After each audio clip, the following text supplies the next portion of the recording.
আমার মতো আমি, লিখেছেন ফেরদৌস আহমেদ। আমি সাধারণ, অতি সাধারণ, তবে জেদি। মিথ্যের যত বাধা, যত বেড়াজাল সত্যতে ছেদি। আমি বোকা, অতিশয় বোকা, নিজে ঠকে যাই তবু দেই না কো ধোকা। আমি মূর্খ, তবে বোবা নই, অন্যায় দেখলে মাথা তুলে জাগি, কথা কই। আমি দুর্বল, তবে ভীতু নই, ভীতিহীন বীর, সত্যের সংগ্রামে মৃত্যু জেনেও পাহাড়ের মতো থাকি স্থির।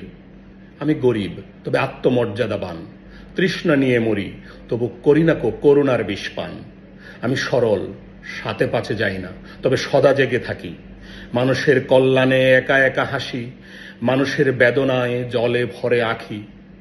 আমার টাকা পয়সা নেই, শিক্ষা দীক্ষা নেই, তবে আমি পারি মাথা থেতলে দেয়া সাপের মতো মাথা তুলতে না পারলেও আমি লেজ নাড়ি। অন্যায়ের বিরুদ্ধে লড়াই করার মতো শক্তি সামর্থ্য আমার নেই, তবে আমার একটা কলম আছে।